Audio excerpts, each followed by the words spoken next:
Welcome to this segment of the Hot Seat tonight. It's a Friday. My name is Derek Wandera. It's the 28th day of March 2025. We are here with a panel of journalists and pundits to discuss the topical issues of this week. And I have quite a filled-up room, really. Very able men, without a lady, to discuss this week's topical issues. In studio, I am going to be discussing quite many things, including South Sudan crisis that's happening, but also there is crisis in Sudan. We have my brother and a fellow senior journalist in the newsroom with whom we share quite a number of notes here and there. Frankly, Raku, is this your first time on this show? I'm surprised you have not been here before. Get the mic. Yeah, thank you so much. Actually, it's my first time to be on this show. Okay. Welcome, Franklin Draku, a senior reporter with the Daily Monitor, there to be able to diagnose for us some of the issues that are happening right there in Sudan and South Sudan. But that's not the only topic. We have quite a bevy of them with Umeme transition still and Umeme transition with USCDL. Having kind of what we would call a stalemate. And I have also my brother and nephew, Joseph Sabiti from Parliament. You're welcome. Assalamu alaikum wa rahmatullahi wa barakatuh. Ramadan Kareem to our Muslim brothers and sisters. Congratulations for those who have managed to fast. If you can't fast like Derek, you wait for next time. I fast in the night. You That's a public holiday. Next to him is Mujahideen from the civil society organization, my brother Achelam Odoki. You're welcome to the show. Thank you, Derek. Thanks for having me. I can speak like Sabiti. I may speak like Kotafiri. I'm going to jump the next one. I have Frank Mujimba from Uganda. You're welcome. Thank you, Wandera. But a staunch NRM person who is going to defend NRM in and out, even out of this show.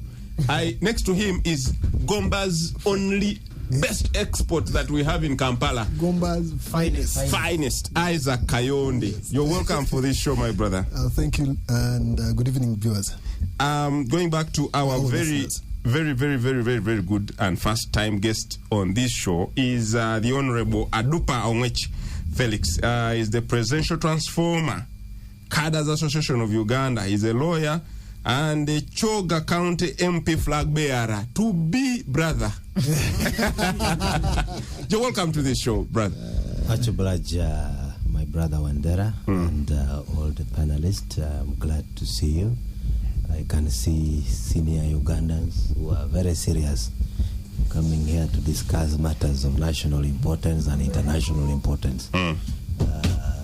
Good evening to our listeners who are tuned to KFM. I'm happy and humble to be here. Welcome Thank you so much. Just for us, we have a minute each of us to just dive into the fact that we have lost a big person in the newsroom, and that is our brother Shaksali, who has so much has inspired most of us. Myself, I'm very sure my brother Joseph and Franklin and all the other people who have been to the newsroom, I know they have a lot to speak about him. I want to begin with you, Franklin. What in 1 minute do you remember about Shaksali, and what do you miss about him? Thank you so much, Derek. When you talk about Shakasali, you talk about the conversation, the talk shows he had. For quite a number of people, a talk show would be a question and answer, but he made it a conversation, and he was very firm. Yeah. So for a person like me who started his career on radio, and I was also a talk show host, I would listen to how he leads the conversation, and that's what strikes me most. And as we speak, we've lost such a great person. May his soul rest in peace. May his soul rest in peace. Joseph. Derek, unlike some of you, for us who had to beat poverty, struggling, and everything, I first show I rather got to know Shaka Sali, I think around 2008. When I finally found my way to Kampala and could get access to TV. And I know that his conversational type of talk show hosting, I think, brought something new, fresh to the screens. Through the local stations here, Straight Talk Africa became a trademark talk show. Even when it was coming from very far away, he made it feel so at home. And the one thing that he never forgot was his African roots. He didn't twist his accent. He didn't start dressing up like a woman. He didn't do all the crazy things that we identify with Basama. I think I respect that, the fact that he went out there as a kid from Kabale and went to meet his creator as a kid from Kabale. But also he told the African story. He opened up the continent to conversations and to everything. And he opened up the scope. So for me, the challenge he gave us is that journalism is not just restricted to your town, your street, or stuff like that. I think that he gave a platform to the dissenting voices on the continent. Straight Talk Africa became a home. There's no opposition leader in Africa who would go to the US and not end up there. So he gave the alternative voice to people who had alternative political views. Exactly. I think he leaves a huge gap. But for me, the most important part from him is that part that keep the African hope alive. Yes. Yeah, we think that when you go to Washington, then you must destroy Africa, call it whatever evil name you can call it. It's okay to call out the wrongs of government, but Africa remains the only home that we have. Absolutely, yeah, and the fact that he kept the African flag is very important. But most important is that he kept Uganda, the Ugandan flag up there. He always termed himself as the boy from Kabale. My brother, Jimmy. Not just the Ugandan flag. Shaka was entire Africa, revered. He was humble. I had the opportunity to meet him in 2019, and it was an easy process. He didn't look at himself as a big man. He made himself available, and gave advice, and talked about working hard. He was authentic. Inspired many journalists. I've been reading the stories of Julius Muchunguzi, who now works with the Electoral Commission. He shared Rachel Akidi. Talk to even if you know Pauline Dio at Voice of America. He was at Makerere when Shaka talked to them in 1997, and then ended up working there. So he inspired so many journalists. Great journalists talk about the inspiration they got from him. And he didn't, it was always about, he kept to his roots. It was about Kabale. When I met him, he said he was going to do his last show from Kabale. But because of the COVID things, it didn't happen. Okay. But home, he was always, even very far away, it was, but he was revered, East Africa, West Africa, I would say the entire continent, and he was a great ambassador of the African continent. Honorable Adupa? Yes. About Shaka Sali. Shaka Sali, all of us were alive to the fact that he was a great man. This is a man who inspired so many African journalists. Everybody who was watching Straight Talk Africa would wish to be like Shaka Sali. I remember one time I was watching Straight Talk Africa, and that time Yasser Arafat had died, but there was a lot of controversy surrounding the death of Yasser Arafat, and Shaka Sali was hosting Straight Talk Africa, and some Islamic groups, and there was a lot of issues, but I like the way he managed that program. I like the fact that Shaka Sali was not that emotional journalist. Sometimes journalists, some of them get too emotional. They want to make news themselves. They are the news and they want to make news themselves. Some of them, when they are hosting show, they don't cool down. They want to have high temperature. But Shaka was a very calm man. When you watch his show, you find a diplomat. He was a journalist, but a diplomat in journalism. That is one thing that I remember this great man with. And as African continent, as Uganda, we have lost a great man. And we shall remember him for good deeds. We shall remember him. One time during presidential debate, if those one of you still remember, he fired questions without fear or any contradiction. He does not care who you are, but his main focus was that Africa as a continent should be a good continent. And that has been his focus, that has been his empathy, that has been his advocating for all those kind of things. So as Africans, as Ugandans, the scribes around the world, they are going to miss Shaka. He was a great man. Frank, in just a minute. Thank you, Wandera.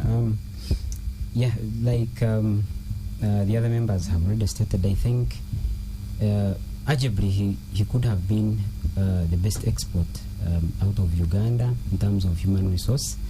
What is interesting about him is such a humble beginning that he had, and he managed to make it at one of the greatest stages. So I don't know if maybe I managed to watch his show, the show that he did last as he was saying goodbye to Straight Talk Africa, the show as he was handing over. And at first he was not looking at journalism as such. When he was asked, I think he actually joined the army, and he said as he was watching cinema, he got interested. He looked at soldiers, maybe in movies, and these guys looked smart, and he was inspired. He joined the army. He dropped out of school. He had actually not finished. He drops out of school, joins the army, but at the end of the day, should I continue? Yeah, make it succinct. Yeah, so he does not continue, and he drops out of school. Then even in the army, he does not continue. He goes out. But when he was asked as to what inspired him to get into journalism, he says when there was a coup in Uganda, he saw how people who had power were misusing it. So he wanted to get into journalism and then see how he could cause what he would call social justice. He wanted to see justice. Succinct. Yes. Just in 1 minute. Isaac. Shaka Sali, like everybody has said, is probably an inspiration to many people. But for me, as a person who used to listen to his shows right from the early 2000s, when it was be on WBS, I think there are just two moments that I felt were highlighted for me in his career. The first one was when he came here for the presidential debate, and he had been refused to ask the president any questions because of his earlier comments, and he never managed to ask the president questions.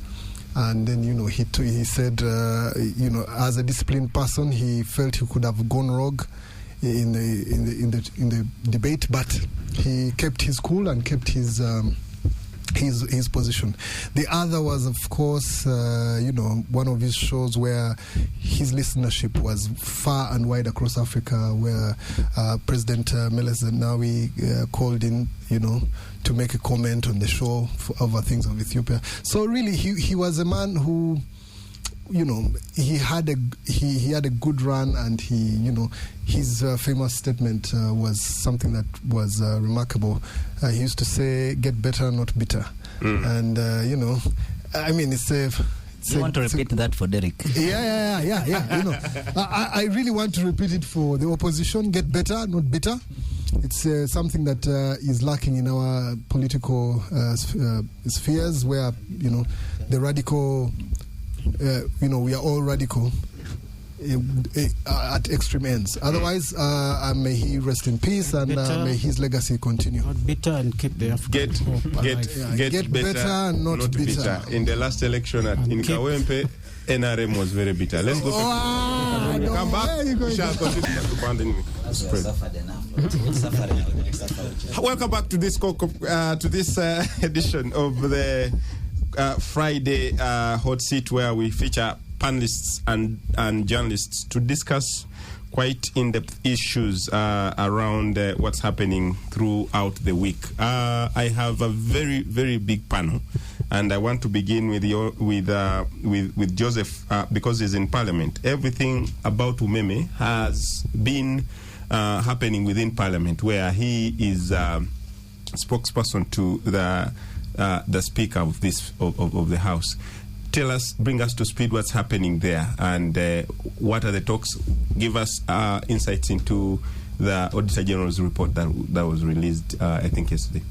All right, two things. One, it was clear that the country could have done better. We knew that the concession was ending on 31st, and then Parliament is stampeded with all this work in the last days. In the days, what the Bible calls it, the days of what? In the end times. Number two, the conversation about the figures and eating, not eating, and stuff like that. I think that the initial the resolution passed by Parliament was based on a worst case scenario.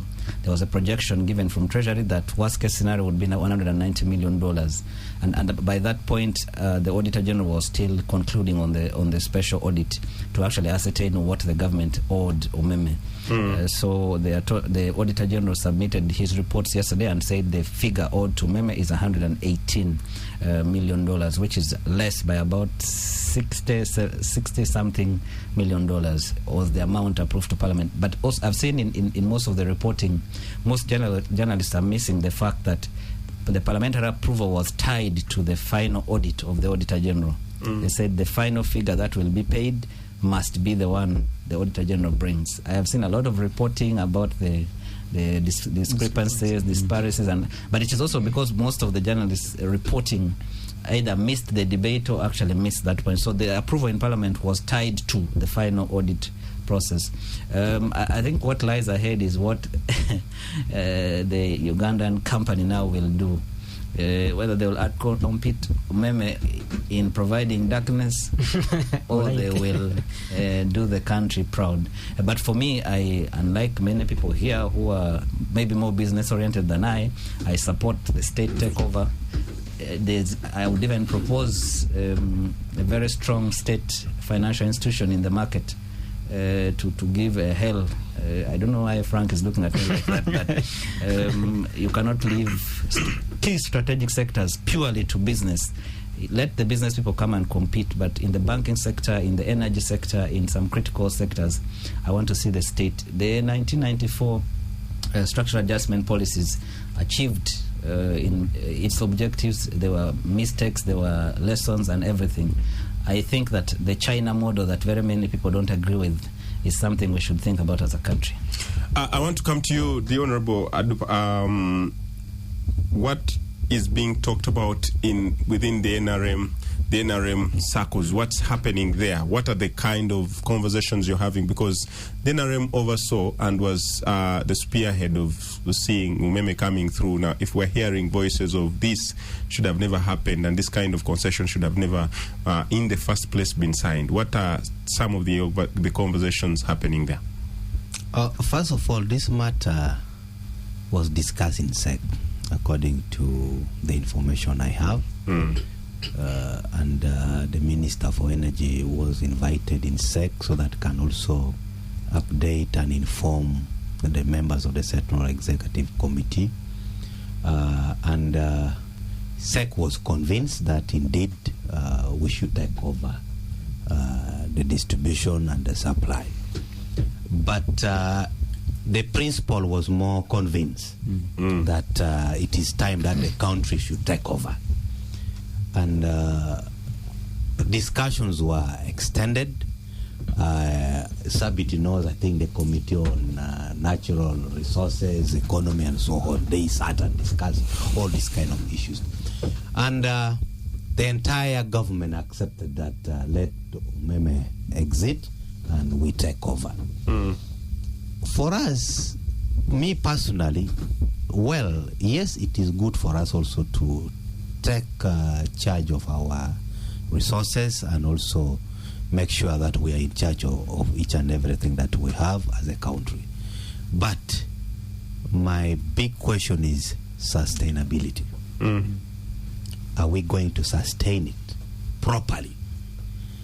Because as we speak now, I was driving yesterday from Amolatar via Soroti, Tirenyi up to Kampala.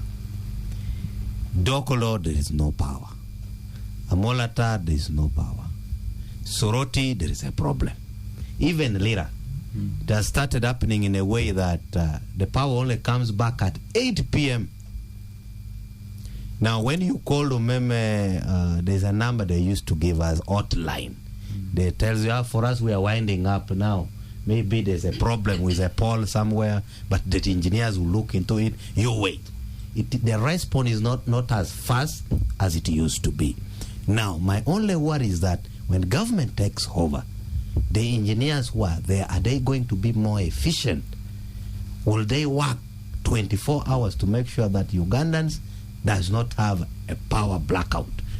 Otherwise, if it happens, then the government will be blamed. I am quite sure Ugandans will not keep quiet. They will blame the same government, but at the same time, we are the same Ugandans who have been blaming government that we don't want to remember the tariff is too high, all these kind of things. So it's a win-win situation. It might affect us in maybe in a short period of time, or it might also affect us in a long period of time. So we must expect anything to come. But my position is that, yes, we take charge. Let's take charge, but we must be very cautious. I want to bring you in, Franklin, who is on top of this story in the newsroom. What's happening? What are some of the views you're gathering from the people? The kind of Umeme transition we are seeing is almost coming to a stalemate. Because I saw that Umeme statement that came out yesterday, and they were saying until the concession, there was very hard language used by Umeme yesterday. Saying until that kind of until the concession is paid to the letter, until the Auditor General's report is released, and Umeme viewed that if there is any questions to be addressed or whatever. What are some of those nitty-gritties? What are some of those issues that we're seeing in this transition that might actually be more problematic? Thank you, Derek. When you see what is happening, you shouldn't be surprised. That's how Uganda operates. Most of the time, you see there's a clear timeline when you should do what. But we don't follow those things. The issue of Umeme, they knew that at a certain point, Umeme would transit out, then the government takes over. But what have they done all this period? I'll tell you right now, it's been 3 days. I have no power. My daughter has migrated from her bedroom to mine because she says she cannot sleep in darkness. And that's not isolated to me only. There are so many people outside there who are crying. Umeme, he has just talked about the hotline. I've sent about 15 messages, both on WhatsApp but also calling the toll-free line. Nobody responds. So you see the level of crisis. You talk to UCDL, nobody responds to you. So I think we should do better. As a government, we made a mistake in 1994 because critical sectors like energy, that shouldn't have gone into the private hands. That is your national asset. You should have protected it right from that time, but we gave it out. And therefore, when things begin to happen like this, we need to recompose ourselves very fast and see where we went wrong and how we can rectify that in the shortest possible time. Because as it is now, when there's a crisis like this and nobody wants to take responsibility, where do we go to? Where should a consumer go to? You have your car, which you can't use. It's just idle there. Nobody is able to tell you where the problem is and how it can be sorted out. I think right now, would give the benefit of the doubt to UECDL to see where Umeme didn't do well and how they can improve that. And for me, taking over shouldn't be a problem, but the problem is how will they manage the power sector, the energy sector in this country? How will a Ugandan be able to benefit from the power that we have? We have plenty of power here, but what is the percentage of access to energy in this country? That's where the problem is. And last week we had the spokesperson of UEDCL, Mr. Jonan Kiza, and he was giving us some of the nitty-gritties that are happening and some of the way the transition is happening in terms of recruitment. And you, Franklin Draku, are seated next to your fellow fellow West Niler. We're all Ugandans. We are Ugandans, but I know you people have suffered with power the longest. And last week he said that you people are used to darkness. And I did a story where someone, LOC5, was saying, now we have termed electricity here to be Nyanyu. It's called Nyanyu. Let's go for a quick commercial break, and when we return, we shall pick up that and more. Welcome back from that quick commercial break. I'm still Derek Wandera hosting this show. I have Isaac, I have Frank, I have Adupa, I have Jimmy, I have Joseph and Franklin to discuss and dissect the issues of the day. And we're talking about electricity. I want to come to you, Isaac Kayonde, because you've been talking so passionately during the break. Because this power is very important. In 2020, we did a story at Daily Monitor whereby power blinked for about 15 minutes, and at Mulago Hospital in the neonatal section, over 15 kids died instantly. And that's what we mean by how important power is. And now, power is on and off. The one they call Nyanyu in West Nile. Anywhere in this country, power can go off. In fact, memes have started. Now it's that season of rain when it just drizzles. The Umeme people run to switch. The way the Umeme people run to switch off the power. I want to come to you. What does this transition mean for Uganda? And do you think the fears of Ugandans are justified? I think they are not justified in the sense that, when they said the concession was ending and they were not going to renew, of course, government put in place. But for me, I want the historical perspective about this electricity, Umeme. And I keep saying, when I was listening to the panelists here who are chanting their nationalism, saying how, let's take it back and we should have never given it off. Forget, us who lived in the UEB era, some of us were we were in the city, and we used to live in Nakasero. Many public servants used to live in Nakasero. These are planned kids. No, it was really many public servants used to live in Nakasero and Kololo. But I can tell you, we used to have power. It blacks out almost the whole day. Comes like at 6, 7. We had a problem with UEB.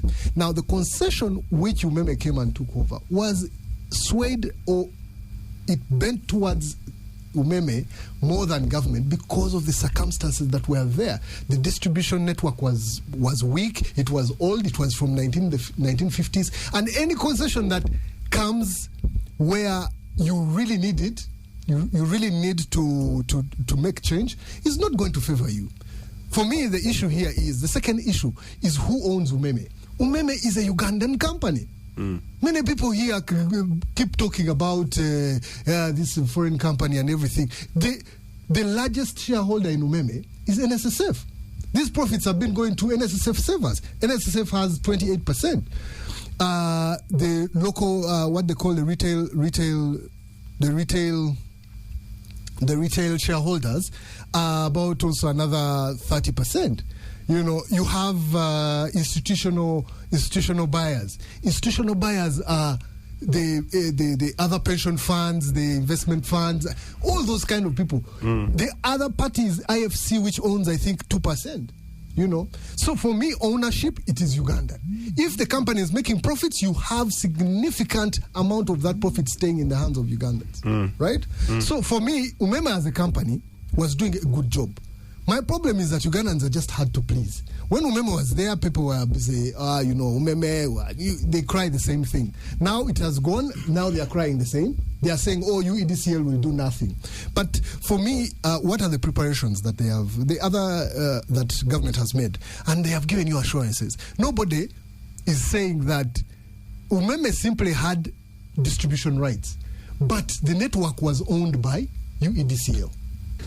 I feel like government should have negotiated a better deal with Umeme. Take away their profit margins, which are guaranteed, which are about 25%.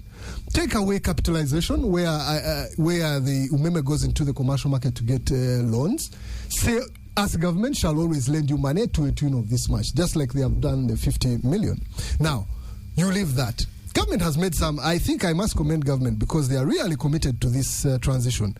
They have talked about the 190, the issue about how much to pay and how much, what was approved, what was paid. So government made a mistake in the concession? In the concession, it didn't make a mistake. The time of negotiating that concession, nobody wanted to touch UEB because, one, it was loss-making institution. Two, the network was really bad. You get, so for someone, but at least there have been improvements to just side. Yeah, well, what I'm saying, when it comes to power energy losses were almost 28%. Part of the target for Umeme to continue in this concession was to bring down energy losses to, I think, single digit. Right? I don't think they have managed. I think they have stopped at about 13 or 12%. Yeah. 17 now, I think. Energy losses. Yes, they have brought them down, and government was compensating them. That's why I'm saying, look, if government had wanted to negotiate a better deal, they should have negotiated with Umeme, allowed some things, refused some things, and we would have progress, right? So for me, let's forget Umeme. Umeme is going by 31st. They have gone, even in their statement, they are not staying. All they want is their money. When you come down to the issue of how much money, is UEDCL prepared? UEDCL said we need working capital of about 50 million. They got 70. They got how much? About 70. They put out a treasury bill and bond, yes, yeah. And they already have that money. So starting Monday, UEDCL will probably have that money on their account. I think it was today. These guys are supposed to pay by the 31st. Government is supposed to pay Umeme by the 31st. The contention between 118 million and 190 has been sorted because the Auditor General has finally come with a report. And the report has said 118. Fine, they made concession. They prepared 190 because of the time that they were working with. They did not know what was coming out. But now that it is 118, government has said, look, this is all we are paying. Umeme requested, according to their calculations, for $230 million. And according to Nankabira's statement, it's saying, look, we are paying 118. If you are aggrieved, there are so many ways you can do it. You can go to International Court of Arbitration. You can go and sue in the courts of law. But that is what is coming out, right? So for me, it's not a worry that it's going to UEDCL, right? But the problem we have with the efficiencies Umeme has been presenting, or the advantages, is that, look, the power blackouts that my friend was talking about, that Umeme cannot now invest, for example, in these next few days. They can't go and buy a transformer and put it there. They cannot go and buy a cable which has been stolen. Because, they're going out. And UEDCL is starting on fast. It's not yet in. So these pains are going to be there. But the concession, Umeme is supposed to work up to the 31st. Yes, they are working a transformer even today. Yes, and that was the concession. That is, I think, what they are. So why are you saying it can't? No, it can't, because you see, there's already now a contention about the figures. You get anything that adds up right now will have to be again now negotiated. It's a cost or a loss to them. So even them, they are saying, look, why would we do this? Attorney General, I think, the Attorney General had also presented why they had inflated, why they had asked for 190 is because, again, the same thing that, look, they did not know exactly how much was coming in. But nobody has stolen anything. Like, in the break, someone was saying. Frank, things that are spoken in the break are supposed to be left in the break. What do you make of the whole situation and the kind of stalemate that's coming up? Look, Wandera, I think in modern times, apart from the traditional factors of production, land, labor, capital, I think energy is one of those crucial factors that really that are so important towards production in the modern times. And you clearly stated it out in your introduction when you talked about what happened at Mulago, but also look at all the other businesses that are running because there is power, because there's electricity that is running. So you might find that in a day, if there is no power, millions and millions of money will be lost. So I believe the government is putting such factors into consideration. And maybe let me take you back. Around 2007, 2008, this is the time maybe when Umeme was actually trying to catch up. And during those days, you would have power 2 days, and then 1 day power would be off. You would have a blackout. Then we came into load shedding until I think Umeme stabilized, and they were able to power most of, let's say, urban centers. So for me, the only challenge is in this transition is the incompetence that we normally see with things or entities that government is actually running. So for me, that is the only challenge that I'm seeing. If it was possible that because you also see the incompetence in terms of actually handling this, you can't tell me that government did not know that actually Umeme was actually going to exit. It took them so long to try and plan for this. So that is part of incompetence. So if they could do away with such incompetence, it's something good that the government runs such an important element in terms of because NRM has been about making, what should I call it, modern production, and you see most of the sectors run on energy. So you cannot say that you can afford a country without energy. Nothing will be running. So I think it is something important, and government should handle it with care. Yeah, but also the other thing, as you summarize, yes, as Ugandans, I think somehow we fear the unknown. That you have a feeling that if Umeme actually goes out, then UEDCL will become a disaster. Maybe that will not be true. So let's give it a chance, and things might run. Jimmy, let's give it a chance. I want to to speak to you because I know from which angle you're going to speak. We've seen many of the government entities like National Water and Sewerage Corporation. Water just chooses when to be there and when not to be there. No. We can't allow this. National Water is very efficient. Is one of the best. I am the one moderating. I'm sorry, but we shall also not allow. But that's true. No, National Water is one of the leading African utility service providers. National Water has been very efficient. Isaac, I'm moderating the show. Yeah. And we know the troubles and tribulations that Ugandans are facing with some of these entities that are owned by, that are run, ministries, authorities, and that are run by government, and you know how disastrous they can get. And that's the fear of Ugandans. What do you pick in all this? First see with the UTL, what is it called now? Where are most people? Which line do you use? So, telecom, all this, I think it should... it's a good thing that we own it. It's not run by some other people.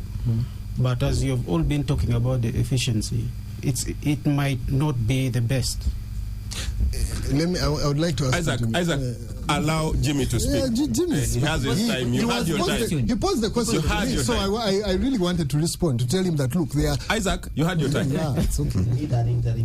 No, if he asks, I'll answer. Yeah, it's like you've mentioned, National Water, obviously we see them getting awards, all these nice things being written, but many people complain about the kind of service they get. Yeah, then you know it's worse elsewhere. If the best is doing this, then it's worse. Isaac, so Jimmy has his time. We may end up with a similar situation, but we just hope for the best. Keep hope alive. We are not very certain what will happen. It could be better, but it could be worse. So So we're not certain what's going to happen, and that's many. And what Frank points out, the fear for the unknown, it's lingering in every Ugandan's mind. And the Honorable Dupa, I want to just pick this from you. What are some of those areas that you think Ugandans need to be sure that are going to be very confident about? Because I know I have asked this numerous times to the UEDCL. Do we see tariffs coming down with the entry of UEDCL and the exit of Umeme? And they are saying, well, the answer is neither here nor there. What do you think are some of those things that you think might actually keep Ugandans going? Because you have already pointed out very many districts that are not having power. I haven't been to those districts, but you drove through them and you saw how dark they were. I don't know whether they have been that dark all through, or it's just about this transition period. Frank is a live testimony here. I can even confirm he's now charging from KFM because when he goes back home, he is in total darkness. As per now, his daughter cannot sleep alone. So this man is now suffering. He's somebody who is already suffering. So let's not get into why he's suffering. Why is he suffering? I'm about to ask where is the mother? Why is the daughter coming to him? Because we start imagining. Yes. There are few people who will not be. There are people who are not going to talk their predicament, like Franklin, and they are quiet. For me, I don't want to be a prophet of doom for now. But let UECDL manage the infrastructures that Umeme had put in place properly. If they manage those infrastructures properly, I think they will be in a good move. But if they start playing this government bureaucracy, because now it will reach a time that something has just got spoiled. Procurement process starts taking shape. That now the other transformer is not working, that connect Namuongo to Muyenga. Procurement. People who once dealt into procurement start coming on board. In 20 seconds. So approval started coming in place. So those are some of my fears. Let us not put too much bureaucracy, too much English in this thing, because power is very important to all of us in this country. Franklin, your last word on this show. What do you think are some of those areas that should be fixed by the UEDCL? I think it shouldn't be UEDC alone. UETCL also should come in, expand the transmission lines and the integrity of the transmission lines as well. Because as it's now, there are parts that can only receive power for lighting. So that needs to be improved. And then the rest I've talked about the efficiency. We know the problem with the government bureaucracy. Let's pull that out in sectors like energy, where you are supposed to work with the speed, save lives in hospitals. If we're going to go through the procurement processes, that's a hell. That should be cleared off. Yes. So those are areas that should be improved. Joseph, what do you have to put on? Isaac made a very solid argument, and I only wanted to add an addendum to that. All these investments, it is a first fact that at the point of negotiating that concession, Uganda was in a very bad place. We were desperate. The UEB was almost untouchable, so it was next to impossible to negotiate a fantastic deal. But also, in the process of that bad situation, there are Ugandans who negotiated a deal from hell. If you read the Saleh report 2009, the Oboth report of 2013, all those things, they are captured there about the processes, how Ugandans who negotiated on behalf of government played Uganda. The same, we have a terrible agreement with the Aga Khan, again in the energy sector. But by that time, Aga Khan was a savior because our sector was bad, the investment was low. So all this investment, Isaac, that has been put in by Umeme is being transferred to the government of the Republic. Let me the whole of it, yes. including the staffing. So my only worry is that the things that we call incompetence bureaucracy, but it's really core incompetence in many government units that drags essential service delivery. And then tomorrow you're going to start getting petitions at PPDA, people slamming, going to court and stuff like that, and slowing down processes. I think that for me, I want Uganda to be given a chance. And I said I am going to print a T-shirt with the Honorable Nankabira's face. The moment the country plunges into chaos, I will be wearing it, Minister for Darkness. And I know I meet her in Parliament. Information. Information. Let me give this information. The reason why we are talking about this bureaucracy, before UNRWA, you know, when you're crossing Lake Kyoga, we have ferry. We have got 2 ferries. Those days when there is a problem, very fast UNRWA comes into action and fix the ferry. They have closed Karomba. One of the ferry, it is now 3 weeks. It is down. When you ask the ferry master, they say now the procurement is still ongoing with Ministry of Works, so we are going to wait. Let us first use the small one. Now, that kind of bureaucracy will come Mr. Odupa, unless to UECT. Ministry of Works has okay, I don't want to go back in there, but here, for me, one of the things that I have a problem with is for you to imagine that there are no institutes which have been private and gone back to government and more efficient. Number one, the driving permit. We used to get driving permits in 4 days. Now we are getting them in 1 hour under a project in 30 minutes. 30 minutes tops. 1 hour. Run by the Ministry of Works. Run by the Ministry of Works. Uganda. Why is it? Why do you imagine that doesn't work? Passports. We used to take months to get a passport. Today you get a passport. You get in 4 days. Summarize. 4 days, and unless of course you're Munyarwanda and others, but. But the thing is that I had to put it just so you know. It is what it is. Anyway, it is what it is. But the things are changing. Then you have. I'm just listing for you. Finally, yes. Finally, you talked about tariffs. Already, when the concession was said that it wasn't going to be renewed, the tariffs came down by almost 15%, right? The only other extension of tariff which you know will happen is probably a maximum of 25%. 20 seconds, Frank. Frank, 20 seconds. Okay, for me, I think let's give UEDCL a chance, and we hope for better. Yes. Oh, you had your 20 minutes, Honorable. I think Jimmy. It should do better than Umeme. It's Umeme improved lots of things, so we just hope they'll keep getting things better. Unfortunately, that's all we had for this week, and we say thank you for my panelists, thank you for the listeners. I want to give you to the able hands of the beautiful Juliet Naluoga to take you into this segment of the news. Have a good evening, a very nice weekend.